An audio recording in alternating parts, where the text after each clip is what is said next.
ಗುರುಬ್ರಹ್ಮ ಗುರುವಿಷ್ಣುಃ ಗುರುರ್ದೇವೋ ಮಹೇಶ್ವರಃ ಗುರು ಸಾಕ್ಷಾತ್ ಪರಬ್ರಹ್ಮ ತಸ್ಮೈ ಶ್ರೀ ಗುರುವೇ ನಮಃ.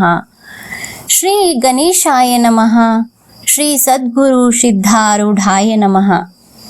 ಛಂದಃ ಸಿದ್ಧ ಸದ್ಗುರುನಾಥ ತಾ ವೈರಾಗ್ಯ ಬಾಲ್ಯದಿ ತೊಟ್ಟಿದ ಬದ್ಧರಿಗೆ ಗುರು ಶೋಧ ಪಂಥದ ಕಷ್ಟಗಳನ್ನೇ ತೋರಿದ.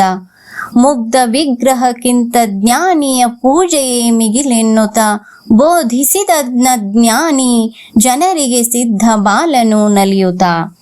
ಶ್ರೀ ಸಿದ್ಧಾರೂಢರು ಗುರು ಶೋಧನೆಗಾಗಿ ಹೊರಟಿರುವ ಕಥೆ ಭಾಗ 1. ಶ್ರೀ ಸದ್ಗುರು ಸಿದ್ಧನಾಥನೇ, ನಿನಗೆ ಜಯವಾಗಲಿ.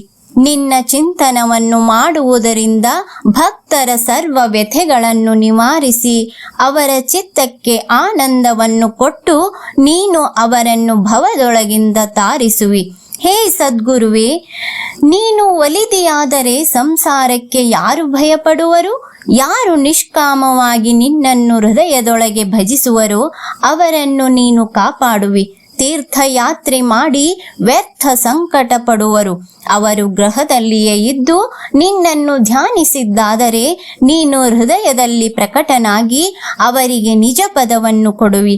ಆ ನಿಜ ಪದ ಹೊಂದಿ ಚಿಂತೆ ತಪ್ಪಿತು. ಬುದ್ಧಿಯು ಬ್ರಹ್ಮಾನಂದದಲ್ಲಿ ಶಾಂತವಾಯಿತು. ಮುಕ್ತತೆಯು ತಾನೇ ಕೈ ಸೇರಿತು. ಇಂಥ ದಯಾಳುವಾದ ಸದ್ಗುರುರಾಯನೇ, ನಿನ್ನ ಚರಣದಲ್ಲಿ ಸಂಸಾರ ಭಯವಿಲ್ಲ. ಅಲ್ಲಿಯೇ ನನಗೆ ಸ್ಥಾನವನ್ನು ಪಾಲಿಸು. ಅದರಿಂದ ನಾನು ಸರ್ವದಾ ನಿರ್ಭಯನಾಗುವೆ. ಇರಲಿ. ಕುಲಗುರುಗಳಾದ ವೀರಭದ್ರ ಸ್ವಾಮಿಯವರು ನಿತ್ಯ ವೇದಾಂತ ಶ್ರವಣ ಮಾಡಿಸುತ್ತಿರುವಾಗ ತಾಯಿಯ ಅಂಕದಲ್ಲಿ ಕೂತು ಸಿದ್ಧನು ಬಹು ಆದರದಿಂದ ಶ್ರವಣ ಮಾಡುವನು. ಒಂದಾನೊಂದು ದಿನ ಶ್ರವಣ ಕಾಲದಲ್ಲಿ ವೈರಾಗ್ಯ ಬೋಧಿಸುವ ಉದ್ದೇಶ ಸ್ವಾಮಿಯವರು ಅಂದದ್ದೇನೆಂದರೆ, ಒಂದು ಕಾಲದಲ್ಲಿ ಪೃಥ್ವಿಯು ಸಾಗರದಲ್ಲಿ ಕರಗಿ ಹೋಗುವುದು, ಮೇರು ಪರ್ವತವಾದರೂ ಬಿದ್ದು ಹೋಗುವುದು, ಪಂಚಭೂತಗಳು ನಾಶ ಹೊಂದುವವು, ಸ್ವರ್ಗಾದಿ ಸಮಸ್ತ ಲೋಕಗಳು ಸಹ ಪ್ರಳಯಾಗ್ನಿಯಲ್ಲಿ ಸುಟ್ಟು ಹೋಗುವವು. ಆ ಸಮಯದಲ್ಲಿ ದೇಹವೇ ತಾನೆಂದು, ಇಲ್ಲಿ ಸುಖವನ್ನು ಭೋಗಿಸುವನೆಂದು ಅನ್ನುವಂಥ ಭ್ರಾಂತ ಮನುಷ್ಯನ ಸ್ಥಿತಿ ಏನೆಂದು ಹೇಳಲಿ? ಇದನ್ನು ಕೇಳಿದ ಸಿದ್ಧನು ಗುರುಗಳನ್ನು ಕುರಿತು, ಸ್ವಾಮಿ, ಆಕಾಶವು ಹೇಗೆ ಪ್ರಳಯ ಹೊಂದುವುದು ಎಂದು ಅಂದದ್ದಕ್ಕೆ ಗುರುಗಳು, ಎಲ್ಲೋ ತಮ್ಮ, ಆತ್ಮಾನುಭವಿಯಾದ ಯೋಗ್ಯ ಗುರುವಿಗೆ ಈ ಪ್ರಶ್ನೆಯನ್ನು ಕೇಳತಕ್ಕದ್ದು ಅಂದರು. ಕುಲಗುರುಗಳ ಈ ವಚನವನ್ನು ಕೇಳಿ ಸಿದ್ಧನು ತಾನು ಬ್ರಹ್ಮವೇತ್ತನಾದ ಗುರುವನ್ನು ಹುಡುಕಬೇಕು ಎಂದು ಮನಸ್ಸಿನಲ್ಲಿ ನಿರ್ಧರಿಸಿದನು. ಮರುದಿನ ಪ್ರಾತಃ ಕಾಲದಲ್ಲಿ ಸಿದ್ಧ ಬಾಲಕನು ಮನೆಯಲ್ಲಿ ಯಾರಿಗೂ ಹೇಳದೆ ರಸ್ತೆ ಹಿಡಿದು ಹೋಗುತ್ತಿರುವಾಗ ಅವನ ಮಿತ್ರರಾದ ಸೋಮ ಮತ್ತು ಭೀಮ ಎಂಬುವರಿಬ್ಬರು ದಾರಿಯಲ್ಲಿ ಭೇಟಿಯಾದರು. ಅವರು ಸಿದ್ಧನನ್ನು ಕುರಿತು, ಅಪ್ಪ, ಎತ್ತಲಾಗಿ ಹೊರಟಿರುವಿ ಎಂದು ಕೇಳಲು ಸಿದ್ಧನು, ಸರ್ವ ಪ್ರಪಂಚ ನಾಶವಾಗುವುದು. ಹೀಗಿರುವಾಗೆ ಇಲ್ಲಿದ್ದು ಏನು ಪ್ರಯೋಜನ?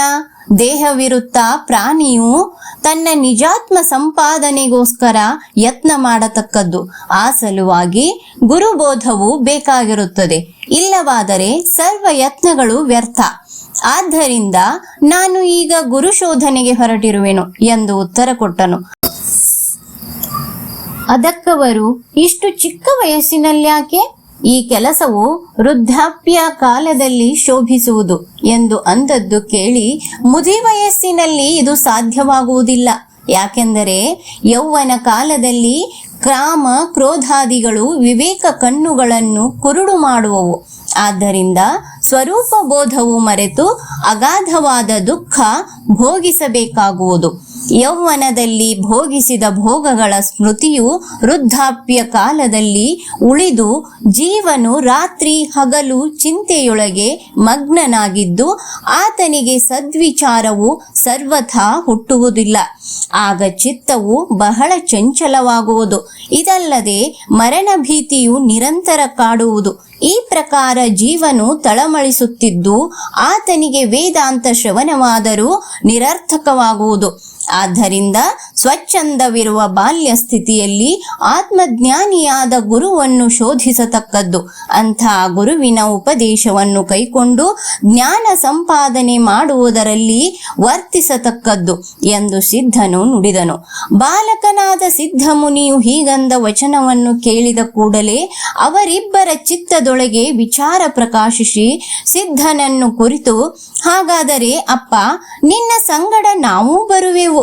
ಸದ್ಗುರುವಿಗೆ ಶರಣು ಹೊಕ್ಕು ಆತ್ಮಜ್ಞಾನವನ್ನು ಪ್ರಾಪ್ತಿ ಮಾಡಿಕೊಂಡು ಮರಳಿ ಮನೆಗೆ ಬಂದು ನಮ್ಮ ನಮ್ಮ ಕಾರ್ಯಗಳಲ್ಲಿ ಉದ್ಯುಕ್ತರಾಗುವೆವು ಎಂದು ಅಂದದ್ದಕ್ಕೆ ಸಿದ್ಧನು ಒಡಂಬಟ್ಟನು. ಮೂವರು ದಾರಿ ನಡೆಯುತ್ತಾ ಒಂದು ಹರದಾರಿ ಮೇಲೆ ಒಂದು ಗ್ರಾಮಕ್ಕೆ ಮುಟ್ಟಿದರು. ಆ ಸಮಯದಲ್ಲಿ ಸೋಮ ಭೀಮರು ಹಸಿವೆಯಿಂದ ಬಹಳ ತಾಪ ಹೊಂದಿದವರಾಗಿ ಸಿದ್ಧನನ್ನು ಕುರಿತು, ಹೇ ಮಿತ್ರನೇ, ನಮಗೆ ಬಹಳ ಹಸಿವೆಯಾಗಿದೆ, ಇಲ್ಲಿ ನಮಗೆ ಯಾರು ಅನ್ನವನ್ನು ಕೊಟ್ಟಾರು ಅಂದದ್ದನ್ನು ಕೇಳಿ ಸಿದ್ಧನು, ದೇಹದ ಚಿಂತೆಯನ್ನು ಮಾಡಬೇಡಿರಿ, ಹೃದಯದಲ್ಲಿ ಅಖಂಡವಾದ ಪರಮಾತ್ಮನ ಧ್ಯಾನವನ್ನು ಮಾಡಿ ಆ ಸುಖಾಮೃತದ ಪಾನವನ್ನು ಮಾಡಿದ್ದಾದರೆ ಜೀವಕ್ಕೆ ಸಮಾಧಾನವಾಗುವುದು. ಇಂಥ ತೃಪ್ತಿಯು ಅನ್ನದಿಂದಾಗದು. ಇದು ತಿಳಿಯದವರು ಅನ್ನ ಬೇಡುವರು. ದೇಹವನ್ನು ಪರಮಾತ್ಮನು ಕೊಟ್ಟಿರುವನಾದ್ದರಿಂದ ಆತನೇ ಅದನ್ನು ರಕ್ಷಿಸಬೇಕು ಎಂದು ಉತ್ತರ ಕೊಟ್ಟನು. ಇದನ್ನು ಕೇಳಿ ಅವರಿಬ್ಬರೆನ್ನುತ್ತಾರೆ, ನಿನ್ನ ಶಾಸ್ತ್ರ ಉತ್ಪತ್ತಿಯನ್ನು ನಾವು ಬಲ್ಲೆವು. ಹಸಿವೆಯಿಂದ ಪ್ರಾಣಗಳು ತಳಮಳಿಸುತ್ತಿರುವಾಗ ಅನ್ನದ ಹೊರತು ಮತ್ಯಾರಿಂದಲೂ ನಡೆಯಲಾರದು. ಇದೇ ಅರ್ಥದಲ್ಲಿ ಪರಾಶರ ಸ್ಮೃತಿಯೂ ಪ್ರಾಣವು ಅನ್ನಧಾರದಿಂದಿರುವುದು ಎಂದು ಅನ್ನುತ್ತದೆ. ಪ್ರಾಣ ತೃಪ್ತಿಯಿಂದ ಮನಸ್ಸಿಗೆ ಶಾಂತಿ, ಆದ್ದರಿಂದ ಅದು ಧ್ಯಾನಕ್ಕೆ ಬರುವುದು ಎಂದು ಹೇಳುವುದನ್ನು ಕೇಳಿ ಸಿದ್ಧನು, ಇಷ್ಟು ವಿಚಾರ ತಿಳಿದಿರುವಾಗ ಅನ್ನಕ್ಕೋಸ್ಕರ ಯಾಕೆ ದುಃಖಿಸಬೇಕು? ಸರ್ವ ಜಗತ್ತನ್ನು ಪೋಷಿಸುವಂತಹ ಸರ್ವೇಶ್ವರನಿರುತ್ತ, ಅವನೇ ನಿಮಗಾದರೂ ಅನ್ನ ಪೂರೈಸುವನು. ಕ್ಷುಧೆಯು ನಿಮಗೆ ಸ್ವಾಭಾವಿಕವಲ್ಲ. ಮನಸ್ಸು ಹೃದಯ ಕಮಲದ ದಳಗಳ ಪೈಕಿ ಕ್ಷುಧೆಯ ದಳಕ್ಕೆ ಹೋದಾಗೆ ಹಸಿವೆಯಾಗುವುದು. ಹಾಗೆ ಆ ಮನಸ್ಸನ್ನು ಇತರ ದಳಕ್ಕೆ ಹಚ್ಚಬೇಕು. ಅದರಿಂದ ಹಸಿವು ಜಯಿಸಲ್ಪಡುವುದು. ಇದು ಧ್ಯಾನದಿಂದ ಆಗುವುದು. ಇತರ ಉಪಾಯ ನಡೆಯಲಾರವು. ಯಾಕೆಂದರೆ ಧ್ಯಾನದಲ್ಲಿ ಪ್ರಾಣವು ಸ್ತಬ್ಧವಾಗುತ್ತದೆ. ಇದರಿಂದ ಜಠರಾಗ್ನಿಯು ಉದ್ವಿಗ್ನವಾಗುವುದು. ಆಗ ಕ್ಷುಧೆಯು ಶಾಂತವಾಗಿ ಜೀವಕ್ಕೆ ಬಾಧೆಯಾಗುವುದಿಲ್ಲ ಎಂದು ಅಂದನು. ಈ ಪ್ರಕಾರ ಸಿದ್ಧನ ವಚನಾಮೃತವನ್ನು ಕೇಳಿ ಅವರು ಶಾಂತ ಚಿತ್ತರಾದರು. ಮಾರ್ಗ ಶ್ರವಣ ಮಾಡಿ ಮುಂದೆ ಒಂದು ಗ್ರಾಮಕ್ಕೆ ಪ್ರಾಪ್ತರಾಗಿ ಮೂವರು ಒಂದು ಬಸವನ ಗುಡಿಯಲ್ಲಿ ಪ್ರವೇಶಿಸಿದರು. ಮಾರ್ಗಾಯಾಸದಿಂದ ಖಿನ್ನರಾಗಿ ಭೀಮ ಸೋಮರಿಬ್ಬರು ಆ ಗುಡಿಯ ಒಂದು ಮೂಲೆಯಲ್ಲಿ ಮಲಗಿಕೊಂಡು ನಿದ್ದೆ ಹೋಗುತ್ತಿದ್ದರು. ಆ ಸಮಯದಲ್ಲಿ ಸಿದ್ಧನು ಸುಂದರವಾದ ಬಸವಣ್ಣನ ಮೂರ್ತಿಯನ್ನು ಕಂಡು ಅದರ ಬೆನ್ನ ಮೇಲೆ ಹತ್ತಿ ಕೂತುಕೊಂಡನು. 7 ವರ್ಷದ ಸಿದ್ಧನ ಮನೋಹರವಾದ ಮೂರ್ತಿಯು ಬಸವಣ್ಣನ ಮೇಲೆ ಶೋಭಿಸುತ್ತಿತ್ತು. ಅದೇ ಸಮಯದಲ್ಲಿ ಪೂಜಾರಿಯು ಬಂದು ಬಸವಣ್ಣನ ಮೇಲೆ ನಗೆ ಮುಖದಿಂದ ಶಾಂತವಾಗಿ ಕೂತಿರುವ ಸಿದ್ಧನನ್ನು ಕಂಡು ಕ್ರೋಧಿಷ್ಠನಾಗಿ, ಎಲೆ ಮಗನೇ, ನೀನೆಲ್ಲಿಯವ? ಈಗಿಂದೀಗಲೇ ಕೆಳಗಿಳಿ, ನಿನ್ನ ಭಯಭಕ್ತಿಯನ್ನು ಎಲ್ಲಿಟ್ಟಿ ಎಂದು ಕೇಳಲು ಸಿದ್ಧನು, ಪರಮಾತ್ಮನಲ್ಲಿಟ್ಟಿರುವೆನು, ಆದರೆ ನೀನು ಕಲ್ಲಿನಲ್ಲಿಟ್ಟಿರುವೆ ಎಂದು ಹೇಳಿದ್ದನ್ನು ಕೇಳಿ ಅವನ ಬುದ್ಧಿಯು ವಿಚಾರಕ್ಕೆ ಬಿತ್ತು. ಸಿದ್ಧನು ಅವನನ್ನು ನೋಡಿ ನಗುತ್ತಿರುವಾಗ ಆ ಪೂಜಾರಿಯು, ಎಲೆ, ನಿನಗೆ ಪ್ರಾಯಶ್ಚಿತ್ತ ಮಾಡುವೆನು ಎಂದು ನುಡಿದು ಗ್ರಾಮದೊಳಗೆ ಹೋದನು. ಕೆಲವು ಹೊತ್ತಿನ ಮೇಲೆ ಕೆಲವು ಗ್ರಾಮಸ್ಥರನ್ನು ಕೂಡಿಕೊಂಡು ಗುಡಿಗೆ ಬಂದು ಬಸವಣ್ಣನ ಮೇಲೆ ಕೂತಿರುವ ಸಿದ್ಧ ಬಾಲಕನ ಮೂರ್ತಿಯನ್ನು ಅವರಿಗೆ ತೋರಿಸಿದನು. ಅವರು ಸಿದ್ಧನನ್ನು ನೋಡಿ ಸಿಟ್ಟಿಗೆದ್ದು, ಎಲ್ಲೋ ನಿನಗೆ ಹೊಡೆದು ಕೆಳಗೆ ಬೀಳಿಸುವೆವು ಎಂದು ಸಮೀಪಕ್ಕೆ ಬಂದರು. ಸಿದ್ಧನಾದರೂ ನಿರ್ಭಯನಾಗಿ ಹಾಸ್ಯವದನದಿಂದ ಅವರ ಕಡೆಗೆ ನೋಡುತ್ತಿದ್ದನು.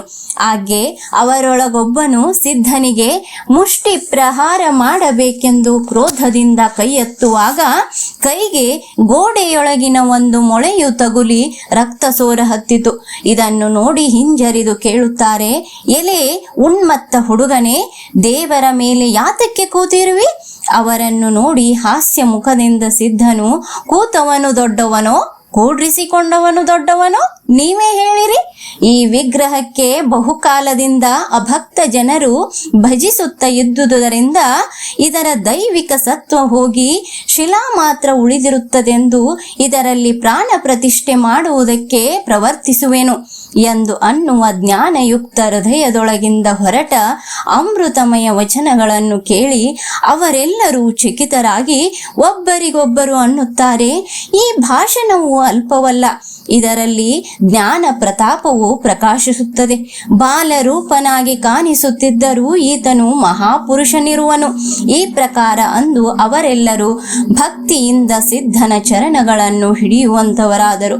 ಆಗ ಅವರನ್ನು ಕುರಿತು ಸಿದ್ಧನು ಅಂದದ್ದೇನೆಂದರೆ, ಭಕ್ತರೇ, ನನ್ನ ವಚನವನ್ನು ಕೇಳಿರಿ. ಮಹಾತ್ಮನ ಪೂಜೆಯೇ ಶ್ರೇಷ್ಠವಾದದ್ದು, ಮೂರ್ತಿ ಪೂಜೆಯು ಅದಕ್ಕೂ ಕನಿಷ್ಠವು. ಯಾಕೆಂದರೆ ಮಹಾತ್ಮರ ರೂಪಿನಿಂದ ಪರಮಾತ್ಮನು ಪ್ರತ್ಯಕ್ಷನಿರುವನು ಎಂದು ಶ್ರುತಿ ಸ್ಮೃತಿಗಳು ಸ್ಪಷ್ಟವಾಗಿ ಹೇಳುತ್ತವೆ. ಹೇಗೆ ಗರ್ಭಗತ ಪ್ರಾಣಿಗೆ ತಾಯಿ ಮುಖದಲ್ಲಿ ಹಾಕಿದ ಅನ್ನದಿಂದಲೇ ತೃಪ್ತಿಯಾಗುವುದೋ ಹಾಗೆ ಮಹಾತ್ಮರಿಗೆ ಪೂಜಿಸುವುದರಿಂದ ಪರಮಾತ್ಮನು ಪ್ರೀತನಾಗುವನು. ಈ ಮಹದ್ಭಾಷಣವನ್ನು ಕೇಳಿದ ಕೂಡಲೇ ಸಕಲ ಜನರು ಆಶ್ಚರ್ಯಚಕಿತರಾಗಿ ಈ ಮಹಾತ್ಮನನ್ನು ಪೂಜಿಸುವೆವು ಎಂದು ಅಂದುಕೊಂಡು ಪೂಜಾ ಸಾಮಗ್ರಿ ತರಲಿಕ್ಕೆ ಗೃಹಗಳಿಗೆ ಹೋದರು. ಈ ವರ್ತಮಾನವನ್ನು ಗ್ರಾಮದ ಇತರ ಜನರು ಕೇಳಿಕೊಂಡು ಸರ್ವರು ಪೂಜಾವ ನೈವೇದ್ಯ ಪದಾರ್ಥಗಳನ್ನು ತಕ್ಕೊಂಡು ಅತ್ಯಾತುರದಿಂದ ಬಸವಣ್ಣನ ಮೇಲೆ ಕೂತಿರುವ ಸಿದ್ಧನ ಬಳಿಗೆ ಬಂದರು. ಪುರುಷರು, ಸ್ತ್ರೀಯರು, ಬಾಲಕರು ಹೃದಯದಲ್ಲಿ ಅತ್ಯಂತ ಆಹ್ಲಾದಯುಕ್ತರಾಗಿ ನಂದಿಯ ಮೇಲೆ ಆರೂಢನಾಗಿರುವ ಸುಂದರವಾದ ಮೂರ್ತಿಯನ್ನು ಕಂಡು ಬಹಳ ಹರ್ಷಪಟ್ಟರು. ಸಿದ್ಧನನ್ನು ಪೂಜಿಸಿ ನೈವೇದ್ಯದಿಂದ ತುಂಬಿದ ಪಾತ್ರೆಗಳನ್ನು ಆತನ ಮುಂದಿಟ್ಟು ಸೇವಿಸಬೇಕೆಂದು ಪ್ರಾರ್ಥಿಸುತ್ತಿರುವರು. ಅಷ್ಟರಲ್ಲಿ ನಿದ್ದೆ ಹೋಗುತ್ತಿದ್ದ ಸೋಮ ಭೀಮರಿಬ್ಬರೂ ಎಚ್ಚೆತ್ತು ಸಿದ್ಧನ ಬಳಿಗೆ ಬಂದು ಮಧುರವಾದ ನೈವೇದ್ಯ ಪದಾರ್ಥಗಳನ್ನು ನೋಡಿ ತವಕದಿಂದ ಅವನ್ನು ಹಿಡಿಯುತ್ತಿರುವಾಗ ಅವರಿಗೆ ಸಿದ್ಧನು, ನೋಡಿರಿ, ಈಶ್ವರನು ನಮ್ಮ ದೆಸೆಯಿಂದ ಅನ್ನವನ್ನು ಇಲ್ಲಿಗೆ ಕಳುಹಿಸಿಕೊಟ್ಟನು. ಈಗ ಈಶ್ವರ ನಾಮಸ್ಮರಣೆ ಮಾಡುತ್ತಾ ನಿಮ್ಮ ಕ್ಷುಧೆಯನ್ನು ಶಾಂತಿ ಮಾಡಿಕೊಳ್ಳಿರಿ ಎಂದು ನುಡಿದನು. ಕೂಡಲೇ ಅವರು ಭೋಜನವನ್ನು ಆರಂಭಿಸಿದರು. ಸಿದ್ಧನು ಸ್ವಲ್ಪ ಅನ್ನವನ್ನು ಸೇವಿಸಿ, ಈ ಜನರ ಸಂಗತಿಯು ಈಗ ನಮಗೆ ಒಳ್ಳೆಯದಲ್ಲ ಎಂದು ಅಂದುಕೊಂಡು ತನ್ನ ಮಿತ್ರರಿಗೆ ನೇತ್ರ ಸಂಕೇತ ಮಾಡಿ ಜನರ ದೃಷ್ಟಿ ತಪ್ಪಿಸಿ ಸಿದ್ಧನು ಅಲ್ಲಿಂದ ನಡೆದನು.